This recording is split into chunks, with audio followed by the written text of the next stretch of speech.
Greetings, everyone. Welcome to the Great Corvallis Streets Lecture. Thank you all so much for attending.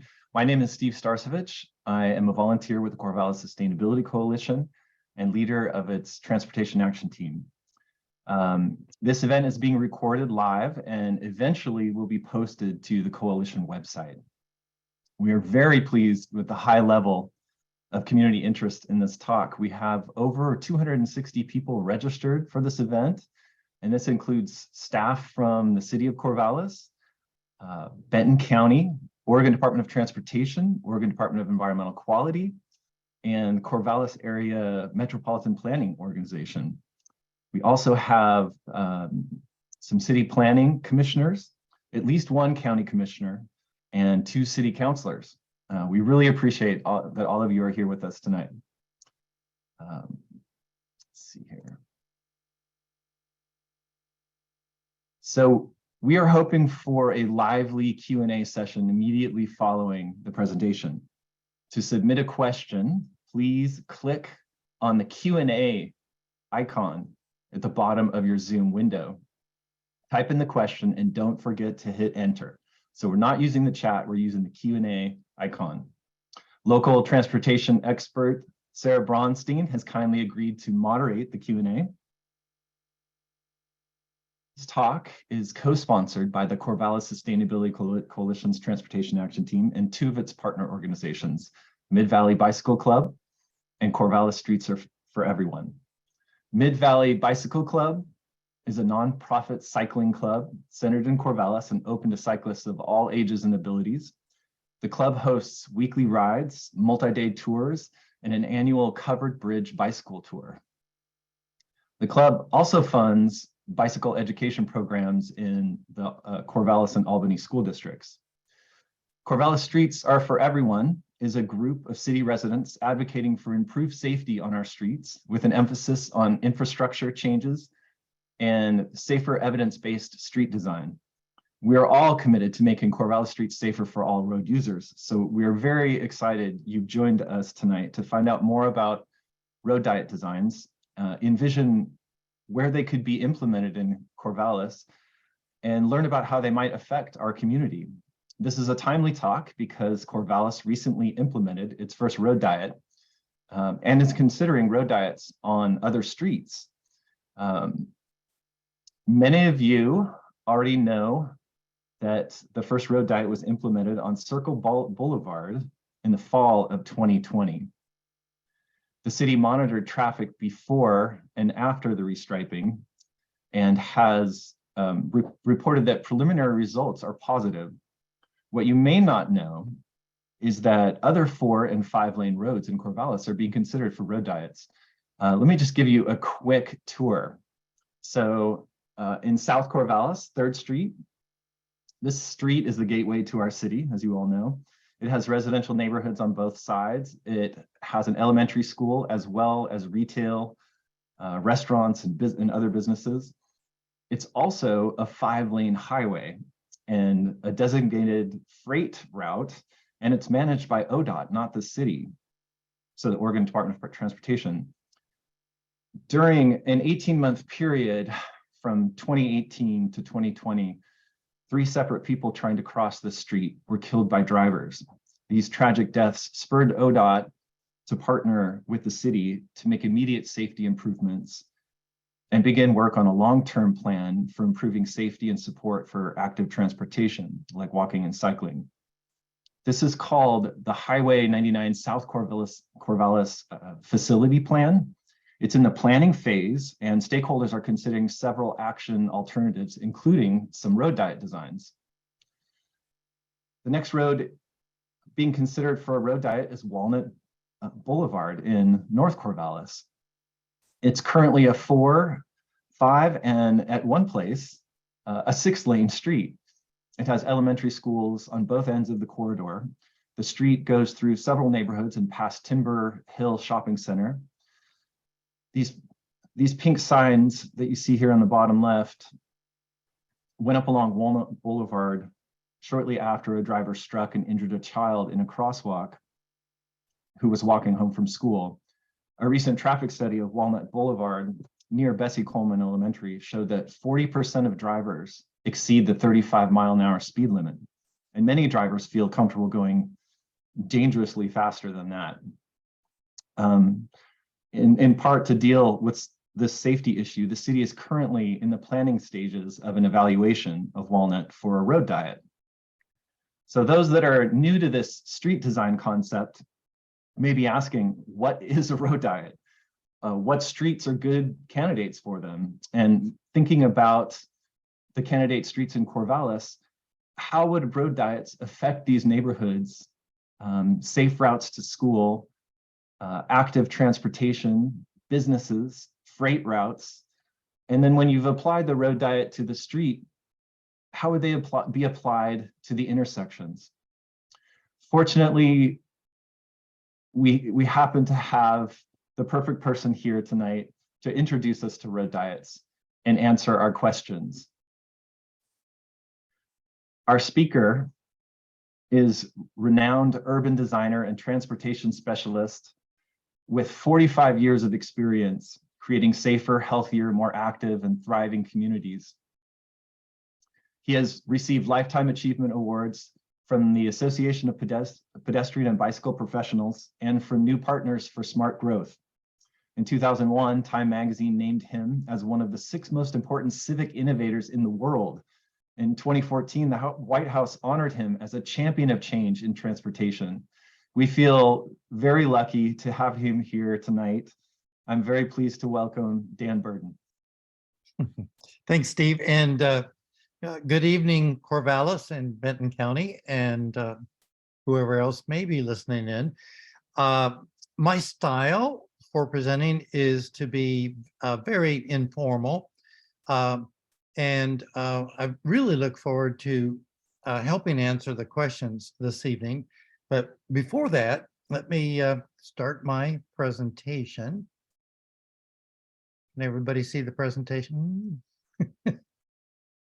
Just a thumbs up from someone? Okay. So yeah, let me start right in. I used to work for the Florida Department of Transportation, and in 1996, I coined the phrase and launched the first article on road diets. It was something a number of people were already doing, but no one had a name for it. And so the road diet history, as it by name, goes back to 1996, getting close to 30 years. Gonna see if I can change the, oops, sorry about that.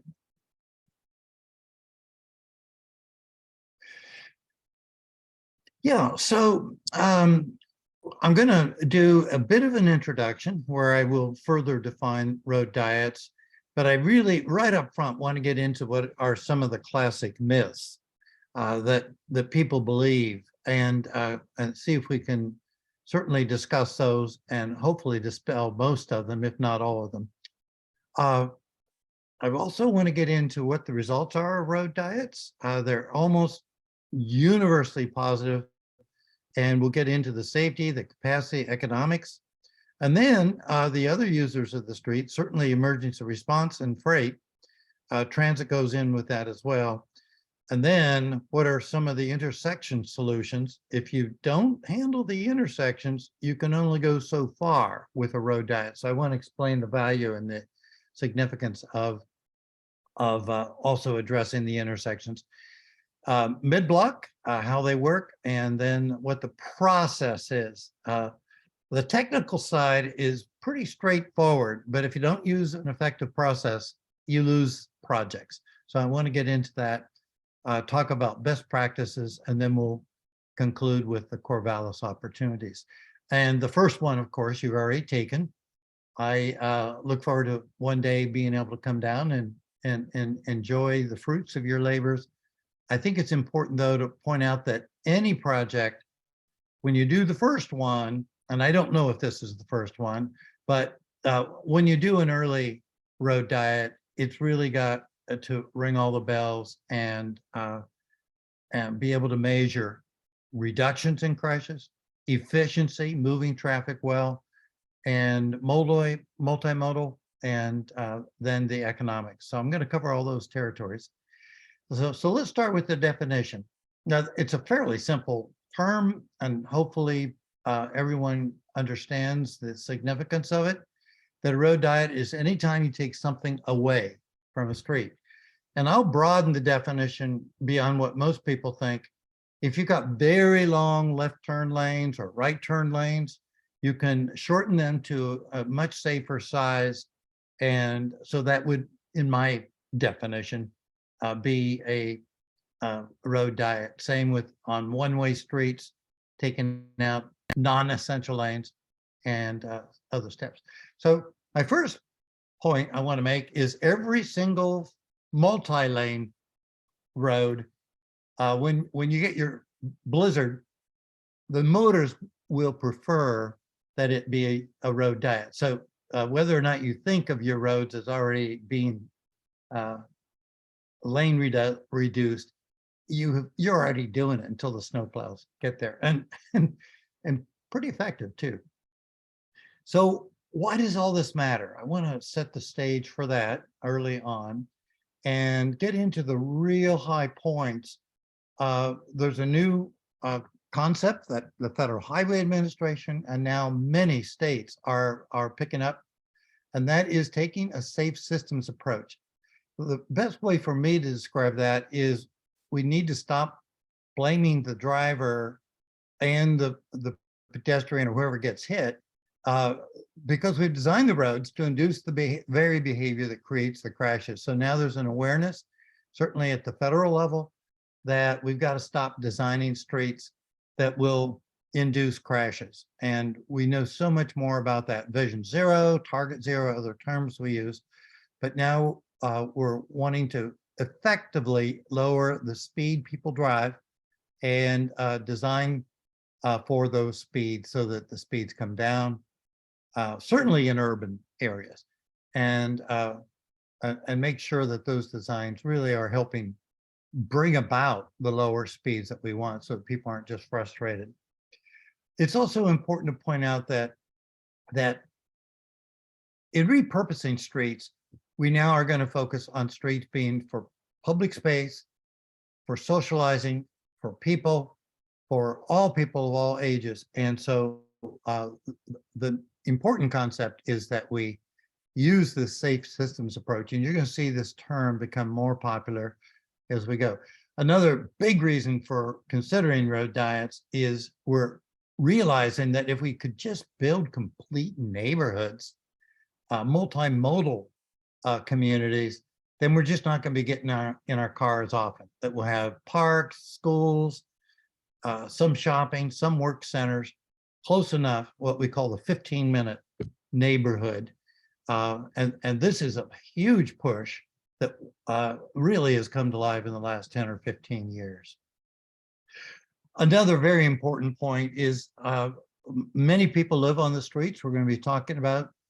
And one of the threshold research studies that was done in our country by Donald Appleyard recognizes that the number of friends you have, as well as how many associates you have and how socially engaged you feel, is based on the number of vehicles that travel per day and the speed that they come up and down your street. So if you have light traffic or lower speeds, you're going to have a lot of friends, 3 friends on your actual block and 6.3 acquaintances. But when you get up into higher speeds, the noise factors, the threat of traffic is going to reduce your number of friends and acquaintances. And indeed, this is a huge factor in how healthy and happy people live their lives. So these are very important impacts. We look at the level of stress for pedestrians. It's not whether or not we can keep them alive or not. It's if a road produces too high of a stress, people will not walk. All people will walk if we go with what you see labeled as level of traffic stress number 1. But when you get up to 3, and certainly by 4, only 1% of people really want to get out and walk. And more do just out of necessity, but only 1% really want to be walking. If they had another choice, they'd take that. Same is true with bicycling. And again, level of traffic stress for bicyclists. Ideally, we are going to go for level of traffic stress 1. And the last thing, anyone who is going to bicycle, only 1% of people will bicycle if there's absolutely no support. And I know with Corvallis being a very important college town and a town of nice size and scale, the movement should be toward level of traffic stress 1 or 2. Now, where do you find the space to do that? That's where the road diet comes in, and it's pretty darn powerful. I attended the University of Montana in Missoula, and this used to be a 4-lane road. It's now a buffered bike lane when you separate out the actual bicycle facility, in this case by moving the parking out. Great. This becomes a level of traffic stress 1. This particular road is now being extended in 2 more segments, 2 more road diets, but this was the first one. It proved highly successful. They were able to prove it worked for businesses, for people needing to park, people needing to get to a parking space. All the reasons this road exists are working better by having done this conversion.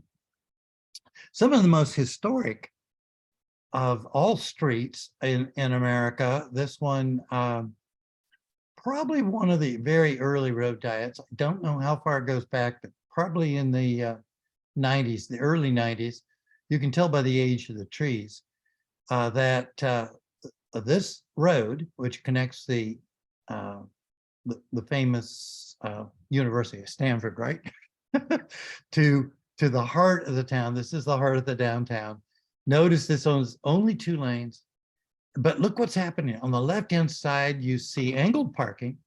So you get a little more parking, and on the right-hand side, parallel, but look what happens at the next block. So they switch this every block.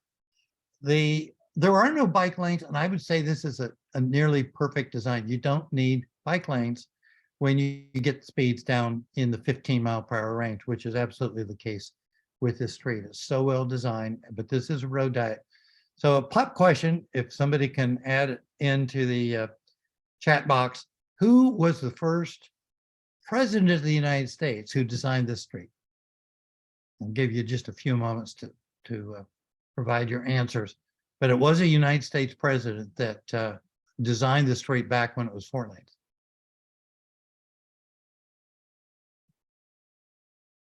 It was Herbert Hoover, who was an engineer. Another one that is worthy of celebrating is this one in Greenville, South Carolina. Again, notice they were able to pack in all kinds of parking.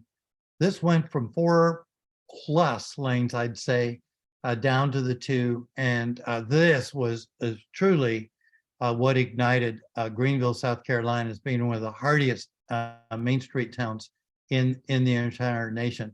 Just fabulous. People come down on like a Sunday morning or afternoon and pack the sidewalks because it's just such a fun place to be. So placemaking comes in on road diets. One of the most celebrated road diets in the country, you see the before and the after of East Boulevard. We did it in 3 stages. We took the easier stage first, the one where the traffic numbers weren't quite as high, but the crashes were high, and did that one first. And then later they built the second and then the third. So all 3 segments or portions were carried out over time. Just an amazing amount. So for lane reductions of 1.5 miles completed in these phases, they spent a total of $1.3 million, which isn't bad for bringing back the life, prosperity, the walkability, the sensibility to the street, and honoring the value of homes. We'll get into the value of homes in just a moment. Another one of the more famous is Edgewater Drive. When you try for answers on what roads economically or what in terms of mode shifts were successful. This is one of the best research and documented of all. Went from 4 lanes down to 3.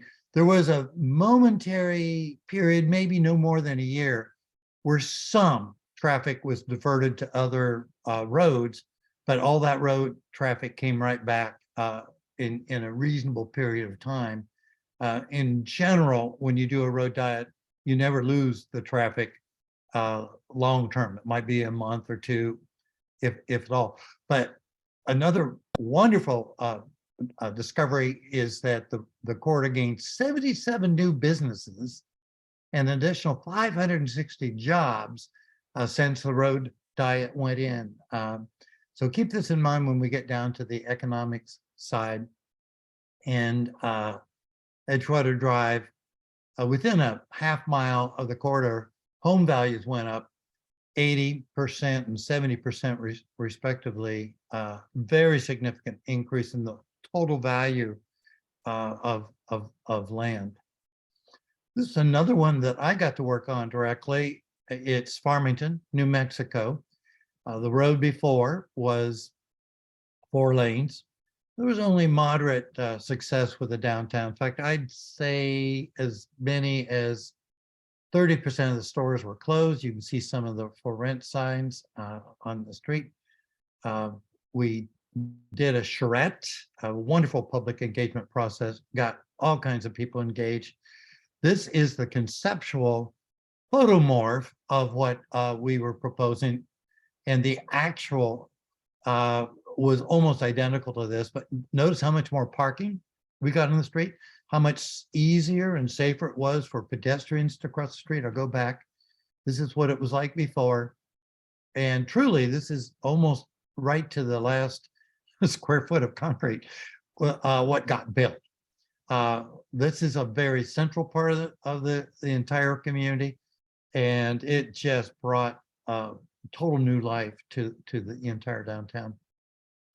One of the other early ones, and this allows me to say with confidence that the road diet was taking place before we coined the term.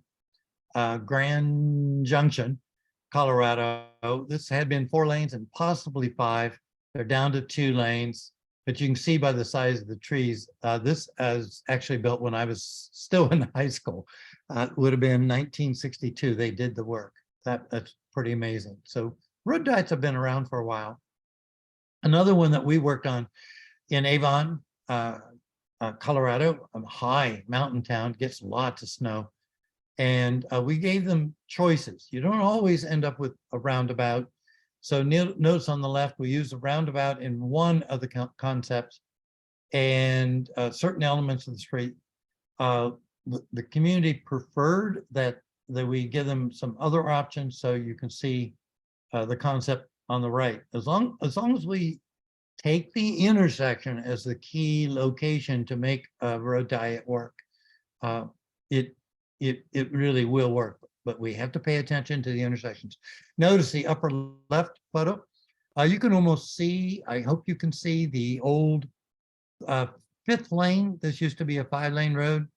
Before we even got there, they had already taken it down to 2, and now they wanted to make it even more efficient and more supportive of walking and bicycling, and then allow a lot of infill investments to occur in Avon.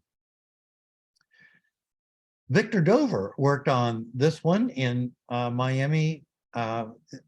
Notice that really another quality or factor we're talking about is we're taking very ugly pavement and an overuse of pavement and turn it into something, might still be the same number of lanes, but done differently. This is very spectacular. I believe they turned this into a one-way street, but again, you can see the green, the place-making elements from something that was really ugly before. One that I got to be a principal designer of, and I'm very proud of, is Central Avenue. It's in Naples, Florida. So this is the general location, and this is the before. Notice it's 4 lanes. And this is the after construction, down to 2 lanes, beautiful bike lanes, and really well-designed elements. The sidewalks are much wider, and we used, I believe, a total of 3 roundabouts. Tamiami Trail itself, on the right image, you can see the street. We have yet to address, but the state of Florida and the city wanted to do a road diet for the Tamiami Trail, which is a major road, but there was a group that stopped that from happening. It's kind of sad because it actually would have moved traffic on the Tamiami Trail better if they put a roundabout there and done the road diet on the Tamiami Trail. Now, the purpose of a road diet, truly, number one, and should be, is to improve safety for all users of the road. And then add in the bonus of livability is enhanced. And now you have a mode choice. You can switch out from driving to transit to walking to biking, and again, increase the overall value of people's properties. And this is language straight from the Federal Highway Administration. They get it, and they understand how important it is to support communities in making these changes. So we've finally gotten up to the myths. These are all easy to dispute. And first of all, it will divert traffic. As I mentioned earlier, yes, you can get some early diversion of traffic temporarily, maybe during the final phases of construction and so on. But that traffic generally comes right back to the street. And I've just got project after project to demonstrate that. Another myth, it will slow me down. It's just not a myth. It will under some cases, and it's good. You shouldn't be driving at speeds that are unsafe for you and for others. But in general, it doesn't slow you down. I'll point that out when we get to a couple of projects. The public does not support road diets. Well, if they don't understand what they are, yes, that's true. But by building the proper public engagement strategies and doing a series of road diets, you can really build a case where people are asking for them. Can you come over to this road now and do one? If you remove a travel lane, then traffic will back up. Not necessarily, and especially if you deal with intersections. Road diets hurt local business. Absolutely the opposite. They're one of the greatest benefits to the retail life of the street and the social life of the streets. They're too narrow for large vehicles. No, you can see that this road underneath, those are only 10-foot lanes. Cars fit easily in them.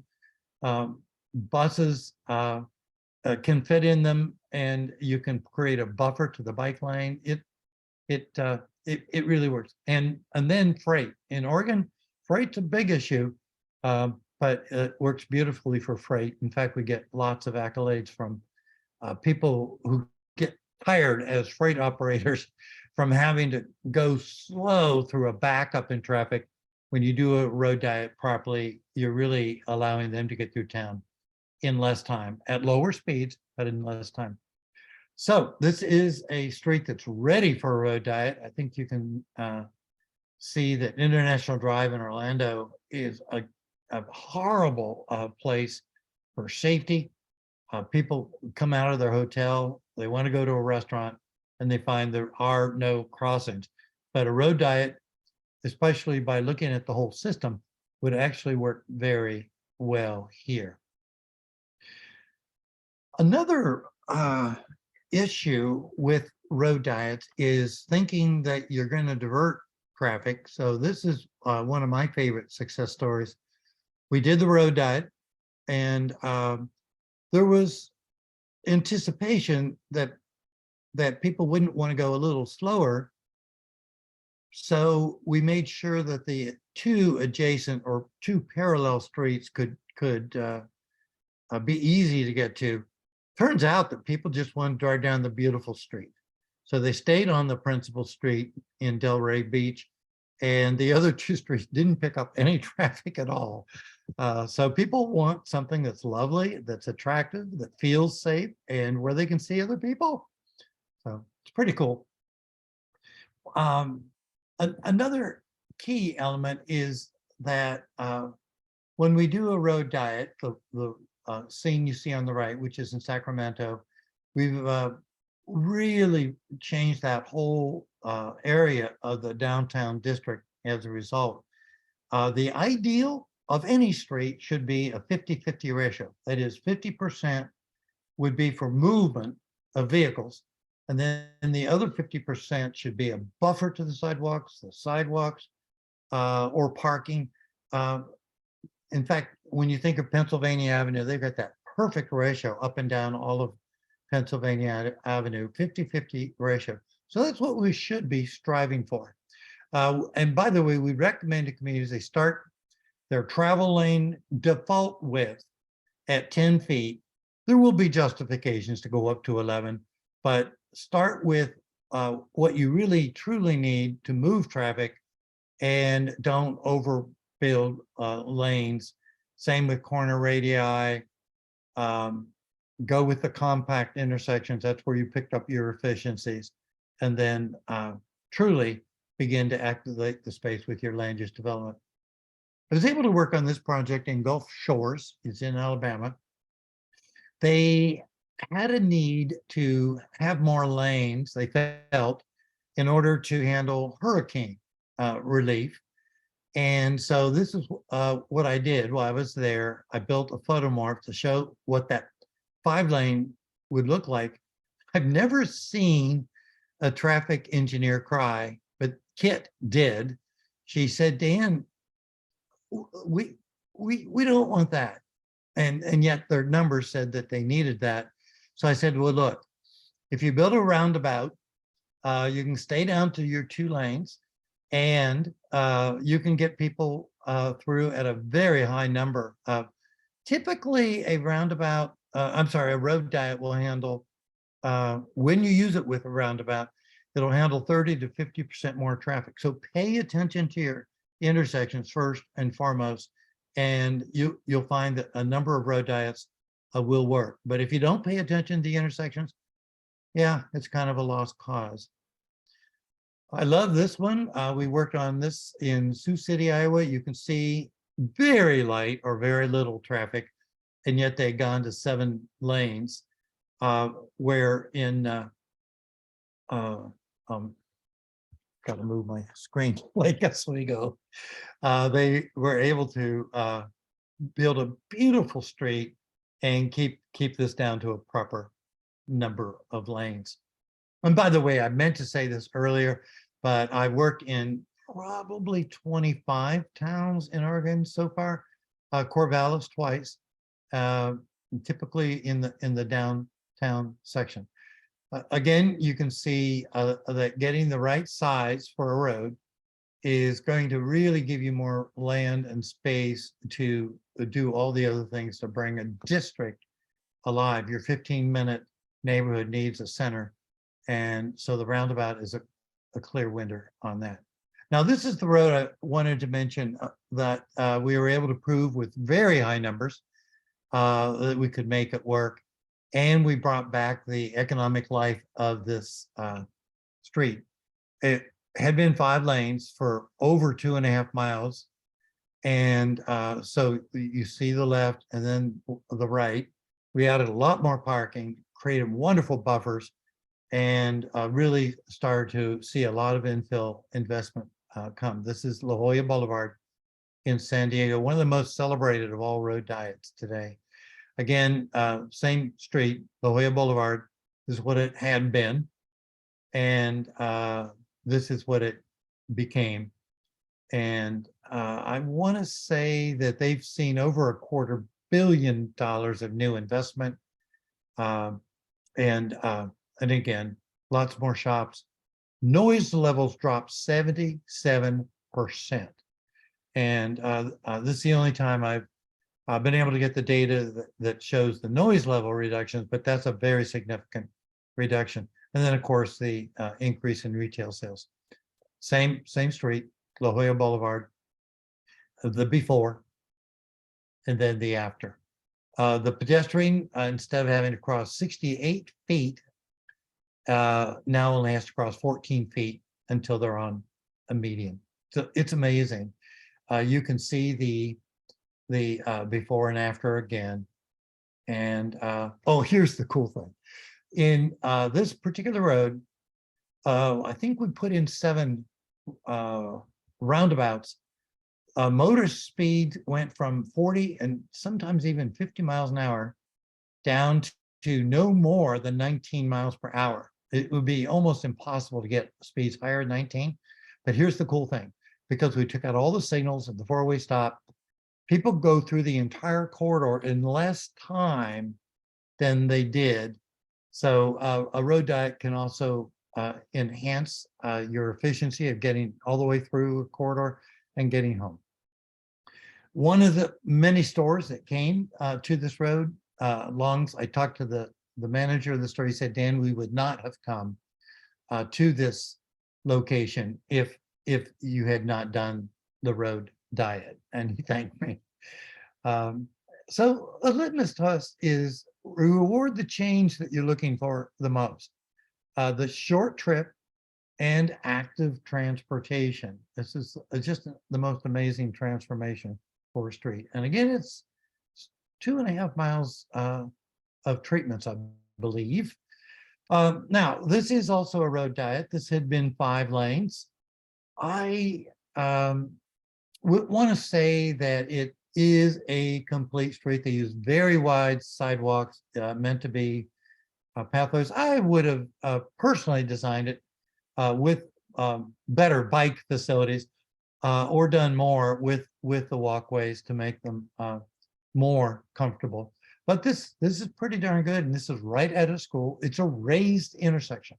And again, you don't always need to go with a roundabout. There are a number of tools we apply to intersections. Another one of my favorite projects, we did this in Muscatine, Iowa. You can see we are going to have to do a lot of work because the Mississippi is now flooding like every year. And so it wipes out a rail travel. And so they have to raise the rail deck. And at the same time, they have to rebuild this road. Notice how much traffic is on this road. This is pretty much all the time. And that's because a total different road got built. So we're going to rebuild that road, definitely road diet. And again, you can see we're using a raised intersection as opposed to any of the solutions. And they've already seen over $1/3 billion in new investment come to Muscatine. It's just an amazing place.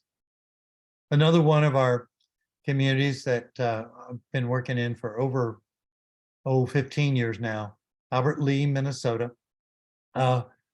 Notice the road out in front is multiple lane. The state didn't want to do a road diet, even though the numbers were so benign, like 5,000 cars a day.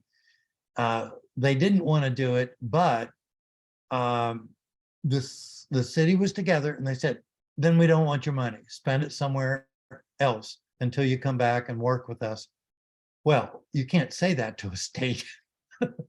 The state finally came around and said, okay, we realize you're serious. So they went ahead and did the road diet. This is just a photomorph, but it's almost exactly like you see here.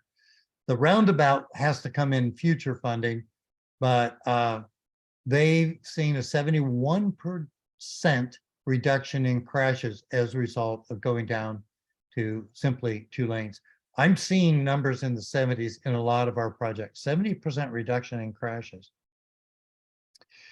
So a roundabout is capable of handling a lot more traffic. So this road that you see on top is only 2 lanes, but when you get clear up to 25,000 vehicles, that you have to add more lanes. Otherwise, all of traffic just doesn't move. But if you use a roundabout, depending on the loading factors and some other issues, you can move up to 25,000 vehicles per day. So I think this is a fair set of images to show how we can either keep adding lanes or turn lanes in this case, or put in a more efficient intersection. Portland has been a leader in road diets. This is one that was done quite a number of years ago, but it really brought this district together. This is the Lloyd district, I believe it's called. Another classic, and I really want you to feel the flavor of these classics. This is a road that was carrying 18,000 cars per day. That's getting up into higher numbers. And they took it from 4 lanes down to 2, added a lot of parking, really nice wide buffers to the sidewalks, made this just a joyful place to walk, to bike, to drive. And but the secret is keeping in mind that a standard lane will carry 1,800 vehicles per hour uninterrupted, and but intersections can't. They have to share time and space. So you have to honor what you do in the intersections if you want to put in a road diet for a higher volume road. And 18,000 is getting up in numbers. This one I want to provide some of the details. It's another one of my favorite road diets in America. Beautiful sidewalks. Notice the buffers, the bike lane. The gutter pan is flush with the bike lane. They were able to get the travel lanes down. I think they could have gotten a little more space out of the center turn lane and put in actual buffers to the bike lanes. But it is a road diet that, again, is using very high traffic numbers. And they were able to get a very good reduction in their crashes and keep traffic moving. I should have had this immediately follow the one I showed you in Sacramento. But again, many of the added tools you can add, including terminating the vista when you do a road diet. This one was done fairly inexpensively. Pottstown, Pennsylvania. This is the before and the after. Notice again, they were able to add significant additional parking back in angle, which by the way is by far my preferred. It's the safest way to park. It's actually very efficient and allows bike lanes to be put right next to the parking because the cyclists can see the motors can see the cyclists. So very well done here. And so now let's get into some of the details of a road diet, some of the results. And again, motorists will see somewhere between 25 to 70% crash reduction, but we're showing higher numbers than that today when they're well designed. Traffic moves more uniformly, turns are easier. Typically you have better sight lines because you can now get in the bike lanes, easier to get in and out of driveways. It's just benefit after benefit after benefit, but much friendlier to people walking, and especially anyone with a disability or older. There are other benefits, and we'll get into this, but this is a road diet in Toronto. And but I want to show you an image that conveys all of the many benefits that come with a road diet. Almost every road diet will bring you most, if not all, of these. Some of them are just guaranteed. The reduced crashes for sure, lower speeds for sure. So let's get into the details of a couple of the locations I've shown you. Edgewater Drive. These are their results. And you can see the reductions before the crashes and after. The other impacts, the before and after of parking use. That's very impressive.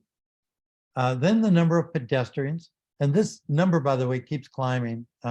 This analysis was done only 3 years after it went in, but boy, they've now built a lot of new buildings and it's really amazing. And the number of cyclists. So again, I encourage you to track down on the internet Edgewater Drive. It's in Orlando. Now let's talk about capacity. One of the leaders in road diets, number one, I believe, is San Francisco, but number two easily is Seattle. And these are their collision reductions. But look at the ADTs before and after. And very little change, if anything, slight increases in capacity. And you can see the years where those changes came in. I believe that Seattle's now up to 35 road diets. And I believe some of their 2-lane road diets are getting clear up to 30,000 vehicles per day. We'll talk more about capacity. Michael Ronkin, who was a resident of Corvallis forever, came up with these beautiful illustrations. This is one of the many reasons why safety goes up. With a 4-lane, an inattentive driver, when someone goes to turn left, is involved in a crash scenario. But when you do a road diet, the person's got their own protected lane that they're in, and that's a huge factor, and it's one that higher speeds are involved in. And here again, another type of crash that occurs, the motorist realizes they're about to crash and then they suddenly swerve and create either a side swiping or other event where it drives another driver off the road, something like that. Again, the benefit of the turn. Again, from 4-lane, you can see another real high risk, a hidden driver and a person making the turn at the wrong time. And again, if you only have 1 lane in each direction, it's just all these crashes tend to disappear. I'm doing a project in Florida right now, and a very bad road section. But look at the length. That, by the way, they had 3 fatalities, different events in very recent years, 2 pedestrians and bicyclists. And there are a number of things we can correct on this road, but look at the length of the right turn lanes. And likewise, the left turn lane, which is behind me, you can't fully see it, is super long.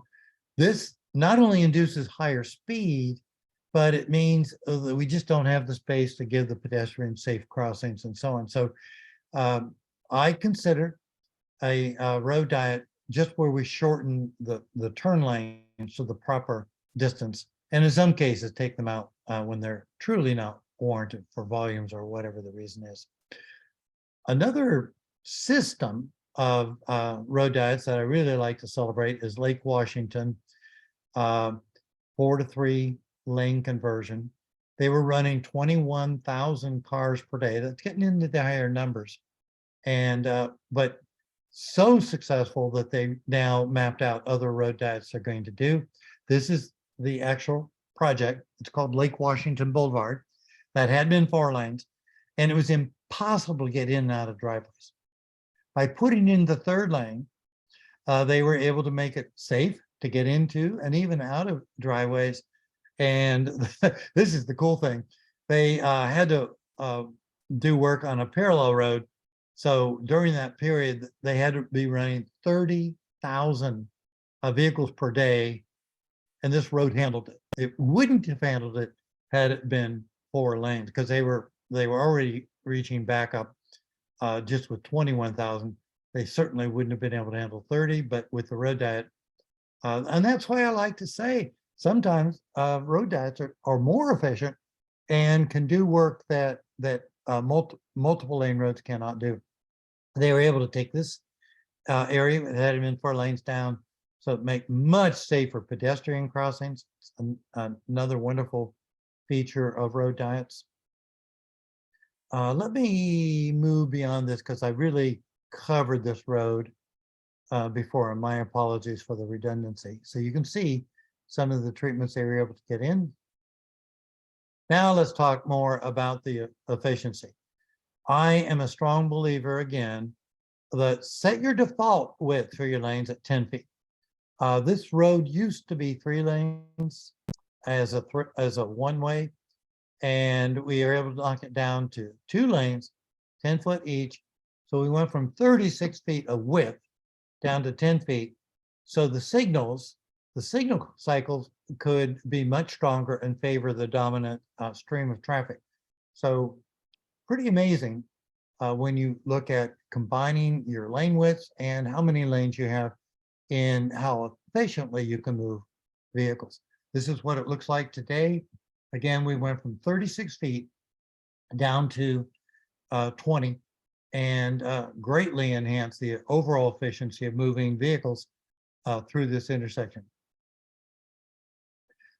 Economic benefits, one of my favorites. If you can still track down this book, it's a great book. It's on the economics of place. But I think it's important to point out that the more we get back to taking the excess asphalt and turn it into real place, we're going to really help pump the economy in almost magical ways. This is a great example. So I feel great that I inspired this. I did it through a statewide Main Street keynote, and found the community went back and said, let's do what Dan said. So here's their road through their downtown. It was 5 lanes.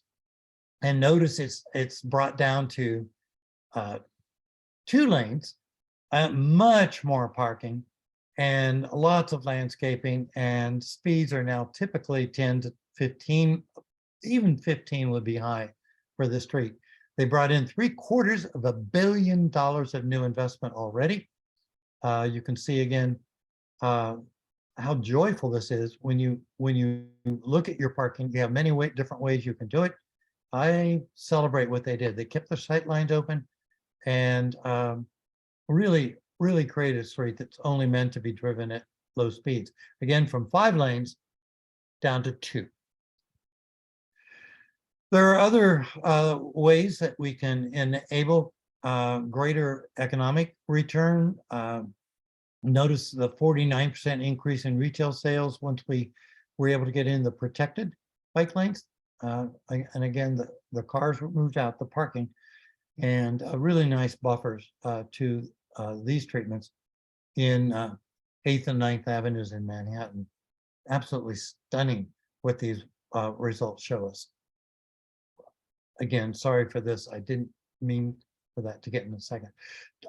Michael Ronkin, when he was still the bicycle pedestrian coordinator for Oregon State, the state of Oregon, gives us these examples. So right now you have 12-foot lanes all the way across. And by making some lane width reductions, you can now get more mode share in.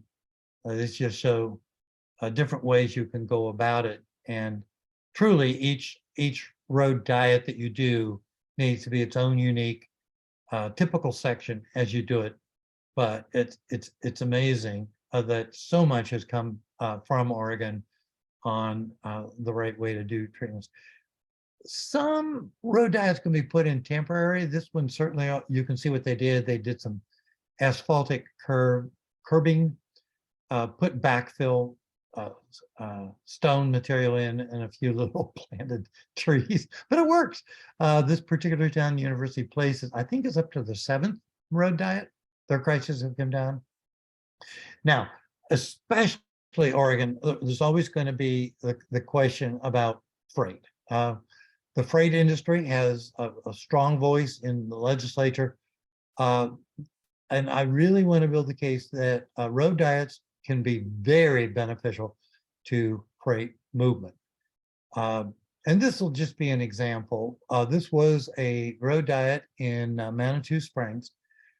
This is right in front of the fire station. Notice that when they're cleaning the fire station deck, they just move their vehicle out here. But look at the nice treatment. This is a colorized center lane. And again, 4 lanes down to 3. Manitou Springs is really on the upswing now that they're doing this. I wanted to show you again a benefit of doing road diets. This one, I believe, was 5 lanes in Naples. And watch how the emergency responder in this case is able to move through without even being slowed down. Now think about this. If it had been a 4-way stop, by law, and safety practice, they should come to a nearly full stop when they are doing that.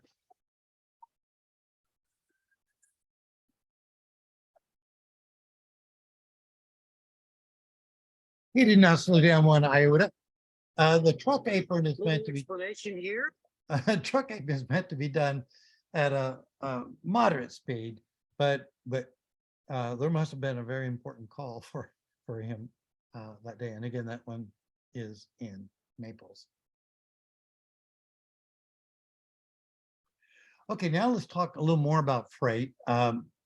I'm very proud of this project. It's Hamburg, New York, Route 62, which is a major fruit rate through Western New York. And we put in 4 roundabouts already. One more is coming. But this would be like a worst case scenario. Now, the colorized lane that you see is not a bike lane. We just didn't have quite enough width for that. But in the parking lane, one freight delivery vehicle is paused, and notice the larger freight vehicle is in a what's actually between actual painted spaces 9 feet. We still call it a 10-foot lane because you go from center of the stripe to the center of the stripe, and that is 10. But the good news for the freight operator is that with the roundabouts, they move through town better and don't have to grind through all the gears at every single intersection, which they had to do before. So the crashes came down. We went from, I believe it was 9 building permits per year up to 99. And again, that was by rebuilding their principal tools. I also want to give a little more detail on some of the intersections.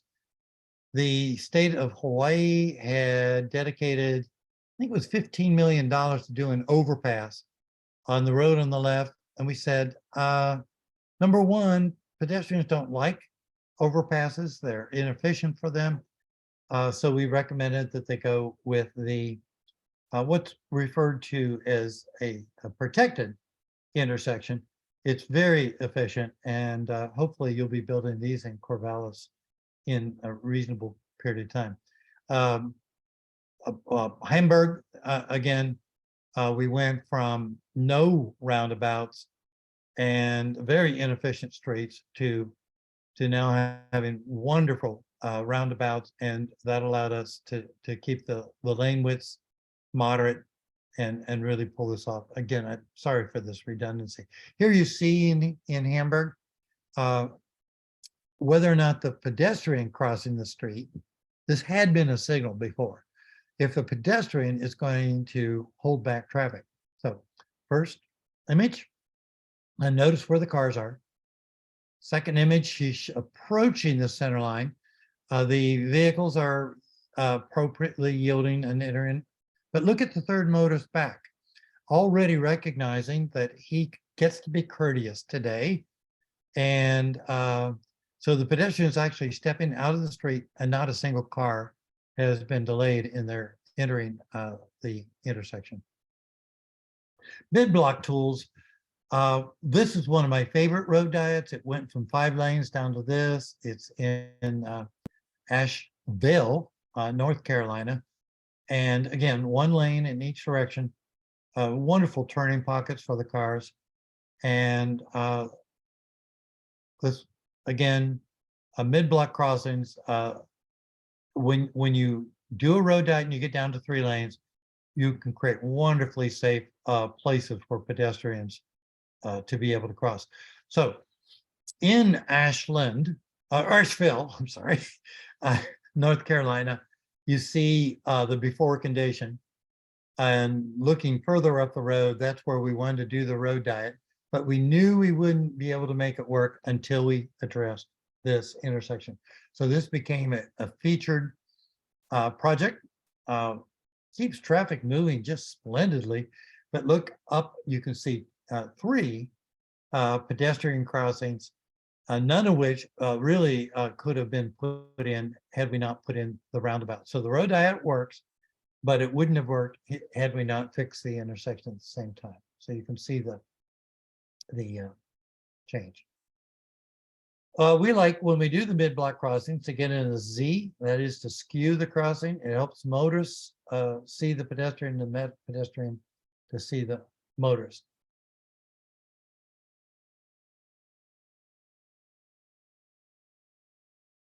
All right, now let's talk about other applications. Um, if you're building a new neighborhood and for whatever reason, the developer wants to get in multi-lanes, make it feel more like a gateway or whatever. I love what they did here in Castle Rock. They put in the width, the curbing and everything, but then they said, well, it's going to be a decade before we're getting up to the traffic numbers that call for more than 2 lanes. So they put in really well buffered bike lanes. My suspicion is they'll never, ever need to go to the full 4 lanes, but it's still attractive. And so it met the needs of the developer and the community, and it keeps the speeds low by only having 1 lane in each direction. Okay, now let's talk about one-way road diets. This is another one I'm very proud of. Batesville, Arkansas. The street on the left had 2 lanes, one-way street. The speeds were exotically high, and they had 4 sets of traffic signals that really weren't even needed. So my first assumption was, well, let's turn it back to a 2-way street. But then I thought about it. I said, no, let's just make sure we only have 1 lane and then shift the lane from one side to the other at each intersection. The scene on the right is a photomorph, but it's almost identical to what got built in the end. So sometimes with a one-way, it's just a matter of taking out the non-essential lane, but make, again, the intersections the featured point. Portland's been doing this quite well. Notice a good buffer, both to the left and to the right on this particular street. And then when they get to the intersections, they reintroduce the turn lane for the motorists. And by doing this, they're able to get the number of lanes down, also control the speed and so on. Okay, this is the big one. And we're almost finished, folks. But this one is really big. How do you get it approved?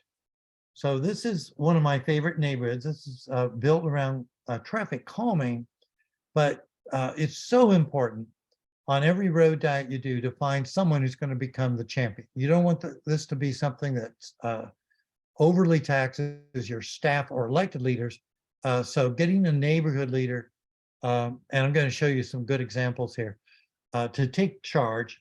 This neighborhood got a 99% approval for their plan because it was the neighbors who were the proponents and who led the work.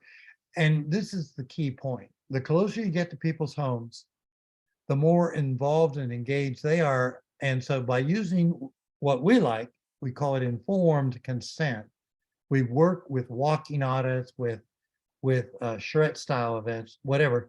And we're able to really get people to understand what treatments they would like. Now, what threshold do you bring in a charrette?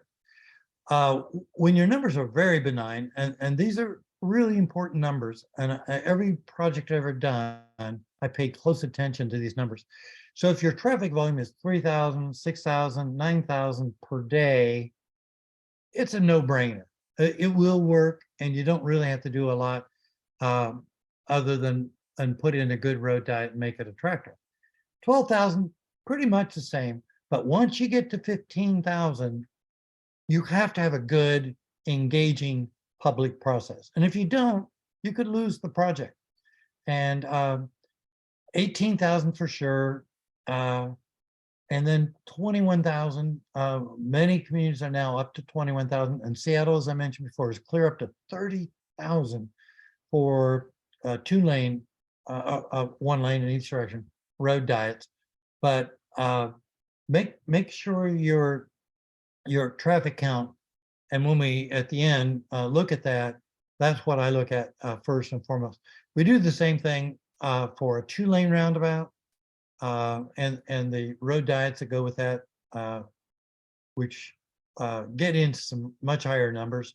So we find it very important to focus on what the traffic numbers are, what the loading factors are, and so on.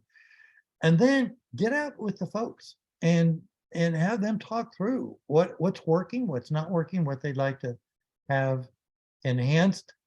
Oh, I just have so many stories I want to tell. I'm gonna have to skip the stories just for time's sake, but this woman really saved her entire neighborhood after a child had been killed right in front of her own home in traffic. She raised the money, the city matched the money, the organization I worked for at the time matched that money, and she ended up with, I think it was a $3.5 million built set of projects. So how you go about doing it, but beauty matters. So anytime we do a project, we look at what ways are we going to make something really good. You're probably already doing this, tactical urbanism projects, where you put on the displays, make sure they work. We did this for Peter Jennings when he was still alive in a project we did in Hartford, Connecticut. There are certain treatments you can put in to see if the motors are going to respond, as you see here. And if the motors don't respond, say, look, this was our test. You still turned the corner too fast. Shame on you, but we're going to rebuild the curbing appropriately. But I love tactical urbanism. Some people call these pop-up demonstrations. They're very affordable. You can do them for a weekend, or you could do them for a month, or even 6 months, whatever. And so again, part of the public engagement tools. And then I want to get to some best practices. I mentioned that you need a champion. Nina Schlossberg was an amazing champion. She wanted to rescue her neighborhood.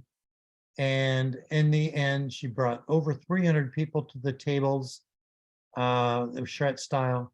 And I believe we had to cut them off with 13 roundabouts, but Hillsborough Street went from 4 and even 5 lanes down to 2 and 3 lanes. You can see on the left. What I was told was the most dangerous street in all of North Carolina at the time. This is North Carolina State. And you can see the after. And again, about $750 million of new investment has come, but it wouldn't have, had it not been road dieted to become such a safe street. We put together a remarkable blueprint for their charrette. And I think we had over 15 tables. The interest was very intense. Lancaster Boulevard, you saw it earlier, but this is gives you a beautiful aerial view of it. And I love Doug Rice. He stands very tall. Doug found out his county was going to take a 4-lane road up to 6 lanes. And he asked them if they had money for that. And they said, yes, we do. And he said, good, we're going to take it down to 2. So we went in and we did a beautiful charrette, and we were able to get a beautiful road diet in. He created what's called the Art Walk, just amazing. And this honors some of the greatest homes in all of Rochester. Again, I look for the champions. You can see some of the elements of the Art Walk. Just so many more things you can do with streets when we do them. Also, to the more rural areas of your county, this was a project I'm so in love with. When I first went and worked in Bridgeport, the DOT, Caltrans, really was against it. They said, well, we have days in the peak summer that we need all the lanes. And yet I proved to them that most of the year, they only get like 1,500 cars in 5 lanes total, right? And so eventually time went on, and 8 years later, we went back and we were able to put in the road diet that you see here. Very safe, very, very efficient results. And again, I love showing the conversions. And Manitou Springs is a really good one to study, the things they were able to do. I personally love colorizing the center lane, certainly in a commercial district. Now, let's turn to your opportunities. Just as a reminder, I'm going to turn the podium back to Sarah, I believe. But I just wanted to have these images as reminders. Those you've already done. And then some of the projects that are out there in the wings that would be really good candidates, but let's talk through. I hope this presentation was both informative and perhaps a bit inspirational. I am a strong advocate of road diets, rebuilding our streets, repurposing them to have them be for everyone and not for speed, and certainly not for the horrible loss of lives that we've been experiencing. So with that, I'm gonna turn it back by doing this. All right. Thank you, Dan. Of course. 45 years of experience condensed into an hour. That's not easy. For those who arrived late, Dan is going to be answering our questions. They're already rolling in. So please go down to the Q&A icon at the bottom of the Zoom window to enter your question. And while you're entering your questions, I'm going to introduce our moderator, born and raised in Corvallis, our fair city. Our moderator is the Sustainable Transportation Manager with OSU and co-author of OSU's 2030 Sustainable Transportation Strategy. Please welcome Sarah Bronstein. Thanks, Steve. And Dan, it is just such a pleasure to have this conversation with you tonight. And I'm going to treat it like a conversation, although my job is to lob questions at you that we've been getting in the chat. Because I'm the moderator, I'm going to take advantage of my position here and start by asking a question that comes from me first. And that's about the fact that I've gotten some interesting questions over the years about the language of a road diet. And I'm sure that you've heard about this too from critics. People say, well, there's only one thing that we know about a diet, and that's that they don't work.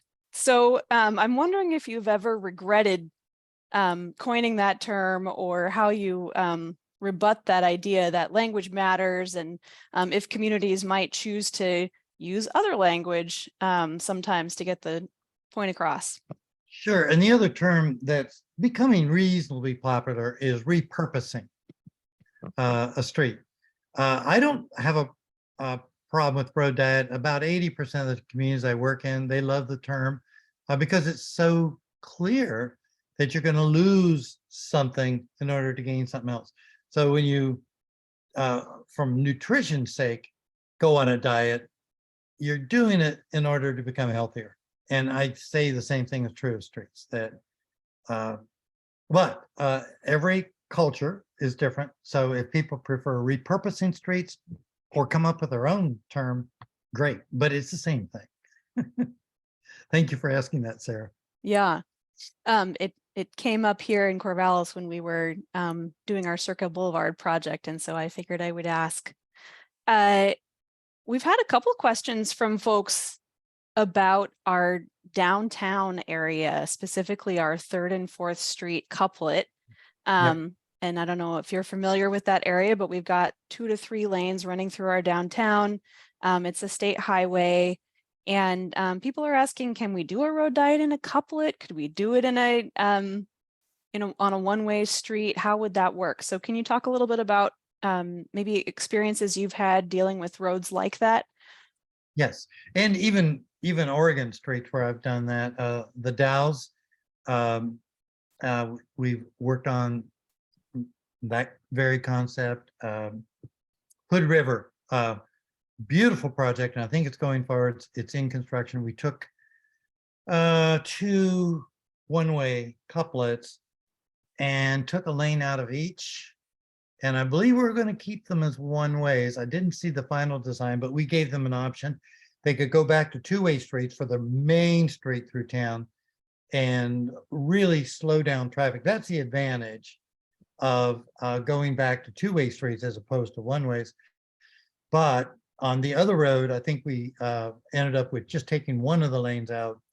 And again, further brings the speeds down. We're doing that in Grants Pass. I don't think we're going to gain any traction on that particular road because that's a very significant road for Oregon DOT. But I always say, take out any lanes that you don't need, right? So if you got parking on both sides, but you want the speeds to be low and you're doing the right things at the intersections, you can get down to as few as 2 lanes, 2 lanes for a one-way. And so many different ways. It's project specific, but I love your downtown and I know it wants more love. We've had some head scratching in the chat about some of your claims, and I'm hoping you can maybe elaborate on them. Yeah.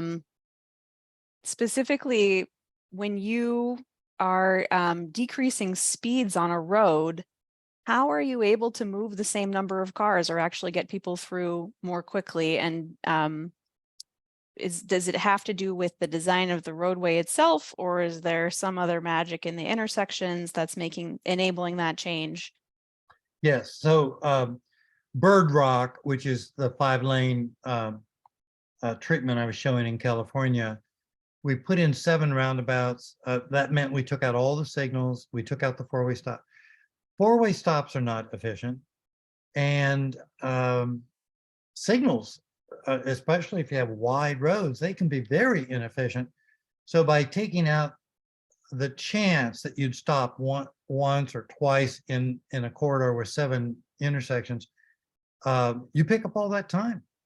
And people overestimate what value they get out of going faster. It's not going to get you home sooner if you keep stopping. And again, my reason for having a strong emphasis on looking at each of your intersections and the ones that are problematic, look at alternatives, and some of the examples I gave are all working. So every project I've done, we've increased the efficiency of getting cars from point A to point B. And again, it's not about speed. We've overemphasized speed in our country, like it's some kind of a magic thing. It's not. Keeping people moving is, and road diets want to keep traffic moving. Yeah. I wanted to specifically ask you about one of the projects that was mentioned early on in this talk for Corvallis, and that's Highway 99 through South Corvallis. There's been multiple scenarios that DOT and the consultant team have developed, and some of those are posted on their website. And all of those involve some combination of roundabouts and road diets and additional mid-block pedestrian crossings. And there's a smorgasbord of existing signals that are still in there. And I'm curious about whether a road diet can work in a scenario where you have this mixture of roundabouts and signals and mid-block crossings all working together. Is your roundabout gain lost because you have signals that you leave in place, or can you make it work with a mix of both?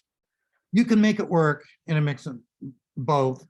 What you don't want is a roundabout, signal, roundabout. So if you say you had a signal at either end, you can change your signal cycle, whatever it takes, so that you don't overload the roundabout, right? And the main thing is, don't build up too long of a platoon of cars and force unexpected things on a roundabout. We have one that I really love. I should have built it in the presentation. It's in Brighton, Michigan, where they have a railroad track of high volumes of freight moving on that rail. And then at the other end, a high school. So they have 2 factors loading up this one intersection. I recommended a roundabout. We, by the way, engineers do not ever want to make a mistake. Even though if they are too cautious, they make mistakes solid, right, all the time. But we had our engineer run all the numbers, and he said, no, Dan, if the traffic backs up from the rail, a quarter mile of traffic, this roundabout will really move it all through. And same with the high school release, right? So I went out on the busiest day of the year after the roundabout was built, and the worry is that side street traffic won't get in. And I found out that I got in as a pedestrian in a heartbeat. In fact, motors want to yield to pedestrians because it opens up all the gaps. As a driver from the side street, I tried to get in, and I think the longest I ever had to wait was 30 seconds. Well, a signal would have held me back longer than that. So no, engineers are pretty good about their tools. Sidra is one of the software packages they love to use, but no, we don't have any big problems as long as we pay attention to operations with Sidra or whatever the preferred software is, but that's considered one of the best. Yeah. So I wanted to ask a question that one of our participants asked, and that's about examples where road diets have failed. And so I'm wondering, you know, if you were to build a road diet to fail, what would that look like? Sure. And do you have any examples where I do. where things didn't turn out the way you would have liked? Yes. Iowa is really into roundabouts, and they did a major study of road diets, and they found 3 instances where I believe they had to pull them out. 2 of them because their public process wasn't good enough, and they just got a backlash.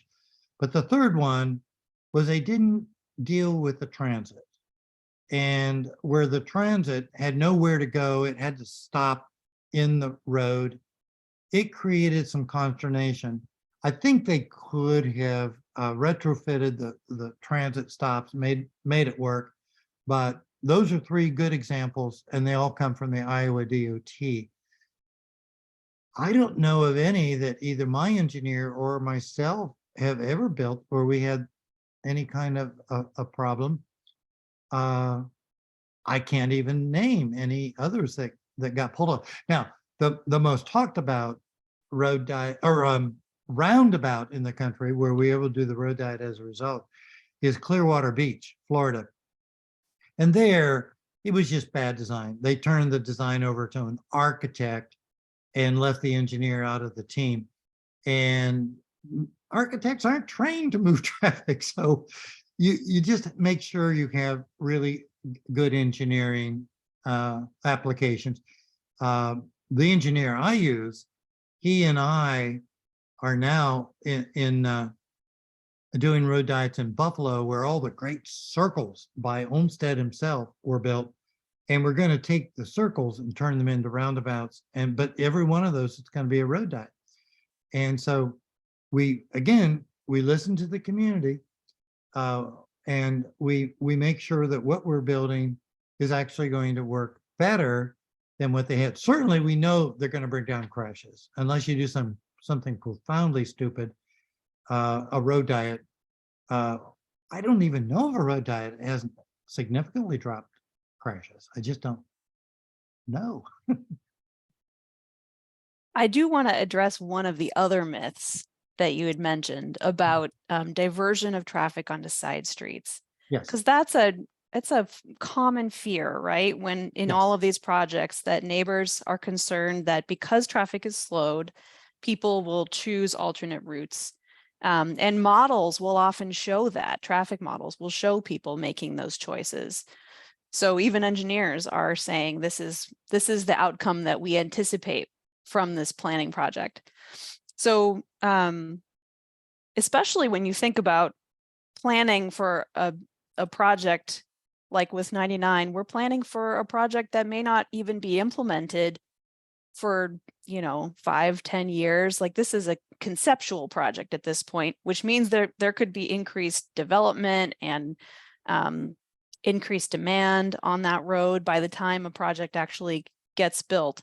So how do you think about wanting to plan a road for the future and plan a road that accommodates the neighbors adjacent to it while also wanting to create a space that's for people and where people want to come and want to be.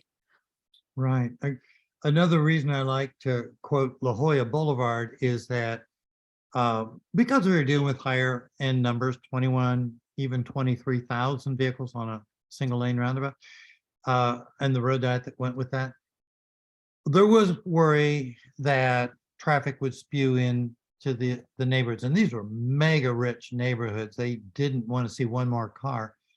We worked with them and we said, we can add some traffic calming features in your neighborhood where someone spews off that wants to go through your neighborhood. They would be punished by trying to get in. They're not going to go faster. It turns out that they had seen zero uptick of traffic in their neighborhoods, but they did end up with some beautiful traffic calming features. Another one, I'm going to have to think. I just had the other one on the two. Oh, Hillsborough Street, right? Hillsborough Street was running some very high numbers when we did the road diet there. We ran the traffic numbers and we said, look, there's this road simply can't handle as much traffic as it is today. And so the neighborhood leaders got together and said, we will accept more traffic because we're tired of being the worst safety street in the entire state. They did. We did some additional traffic calming in the neighborhoods, but again, the importance of a very good public engagement process. People say, well, this is what we value. This is what we want. And we're willing as neighbors to accept another 2,000 or 3,000 cars a day, which they did. And the great result is their neighborhoods went way up in value as they solved their big problem, which was Hillsborough Street. Yeah. So many questions and so little time left. I feel like I have time for maybe a couple more. I want to talk about back-in angled parking. Oh, yeah. That's something that you mentioned, and there's been some questions about it. Why is it better? And where does it work best? Well, it is better for about 5 reasons. The number one reason is it's so much safer to pull out rather than backing out into traffic and having a big vehicle next to you. That's gone. It's safer because the trunk is now where you want to access your trunk after you shopped or whatever. It's safer because when you open your car doors, you're sending your children back to safety. And just statistically, you have fewer crashes. It is clearly the safest way to park. Now, it's something that has to be gingerly adopted. Some cities now are up to, like Seattle, probably up to their 100th back-in angled block. But start with a block that you feel good about trying it on. Do it on a weekend. Have people come. Do it as a pop-up tactical urbanism project. And but don't go after one of your biggest roads first. You really need to get people to be asking for it as opposed to, why in the world did our city do this? Okay, I think I have time for one more.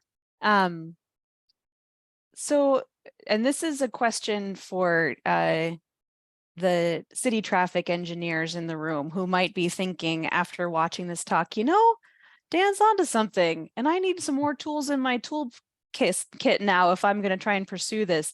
Are there some good examples of cities that have like design criteria or have developed some sort of transferable tools that cities like Corvallis could reference that have done strong road diet projects? Yeah, there are more and more guidance sheets coming out from Federal Highway Administration. Certain states have been leaders in this. I think Washington is a strong believer in road diets.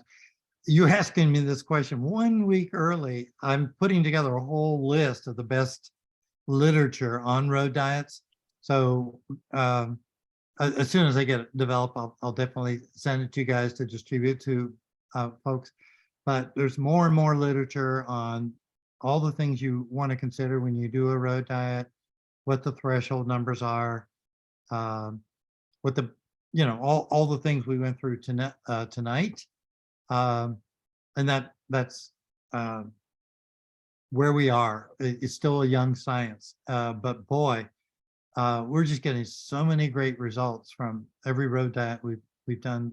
I'm a strong believer in getting things the proper size, the proper scale, the proper speed, and more emphasis is going into this. So thank you. Great questions. And thank you for this opportunity, all of you. I know you put a lot of work into this.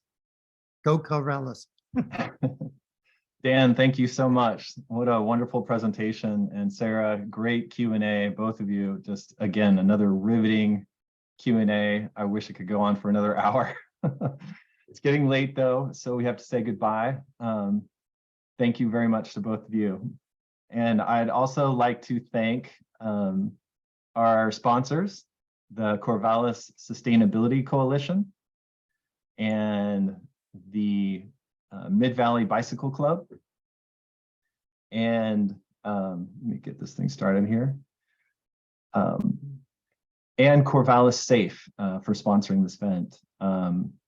If you would like to know more about the Circle Boulevard road diet, Corvallis Public Works has a nice website. It's a very long website address, so it might be easier to just Google this title here. You can go there and read all about the background on that road diet. If you'd like to know more about the action alternatives that are being considered in Southtown on 3rd Street, I would Google South Corvallis Facility Plan, ODOT. ODOT has a project page on that with all the materials and some information about when the next public meeting will be, where they discuss, I think, the short list of different plans. If you'd like to get involved with the Sustainability Coalition or the Transportation Action Team or any other coalition action team, please visit the Corvallis Sustainability Coalition website. Mid-Valley Bicycle Club invites you to come ride with us. You can learn more about their activities at mvbc.com. And finally, if you want to get involved with advocating for safer streets and better street design, you can email Wendy Byrne, and she will get you on the Corvallis Safe email list. So thanks again to Dan, and thank you, Sarah. And thanks to all of you for attending and asking so many great questions. Take care, everybody, and good night.